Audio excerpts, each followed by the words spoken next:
எங்க போனாலும் ஷால் போட்டு போகணும். ஏன் ஷால் போடாம போனா எது தப்பு நடக்காதா? உனக்கு நான் ஒரு வரலாறு சொல்றேன்.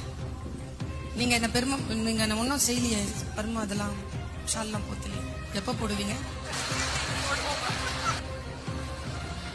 ஒழுங்கா ட்ரெஸ் பண்ணிருக்கேனா? நீ சொல்லு. இப்ப சாயந்தரம் என்ன வந்து சிறப்பு செய்யணும்னு இருக்கிறாங்க. நான் என்ன கேக்குறேன், நல்லா தானே ட்ரெஸ் பண்ணிட்டு வந்திருக்கேன், எதுக்கு மேல ஷால் போடுறீங்க? எதுக்கு இருங்க நந்தினி நீ சொல்லு, எதுக்கு போடுறாங்க?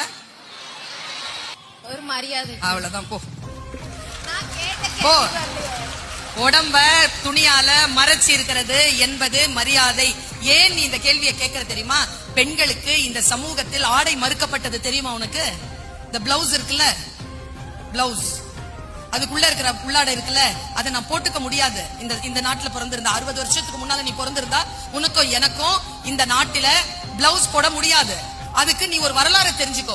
முலை வரின்னு பேர் அதுக்கு. நீ இந்த கேள்வியை கேட்டுட்டங்கிறதுனால நான் சொல்றேன், எந்த உடம்புல என்ன அளவு இருக்கிறதோ அந்த அளவுக்கு நான் லக்ஸுரி டாக்ஸ் கட்டினாதான் அதை மறைக்க முடியும்.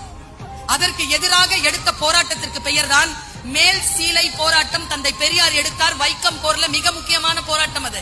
பெண்கள் ஆடை அணிந்து உடலை மறைத்துக் கொள்ளலாம்னு.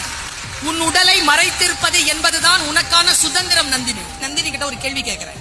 இந்த சமூகத்துல ஹையஸ்ட் போஸ்ட் இருக்காங்கல்ல, கல்வி, அரசியல், நீதிபதிகள், பத்திரிகையாளர்கள், எந்த போஸ்ட்லயும் பெண்கள் பாரு, அவங்களுடைய ட்ரெஸ்ஸிங் சென்ஸ் பார்த்திருக்கியா? அவங்க உடலை ரொம்ப காத்திரமாக மிக கடுமையாக மறைத்திருப்பார்கள். என்ன தெரியுமா? ஒரு பெண்ணினுடைய உடல் என்பது சாதாரணமானதல்ல. ஆண்களையும் பெண்களையும் சேர்த்து நீ குழப்பிக் கொள்ளாதே. உன்னுடைய உடல் இருக்குல்ல, இந்த இயற்கை கொடுத்த அதி அற்புதமான வரம். முதலில் நீ அதை மரியாதை செலுத்தினால் அதை உன் கட்டுப்பாட்டுல வச்சிருப்ப. அது யாருடே உனக்கு காட்டுறதுக்காக இல்லடா என் உடம்பு என்று நீ எப்பொழுது நினைக்கிறாயோ அப்பொழுதுதான் நீ சுதந்திரம் பெற்றவளாக இருக்கிற.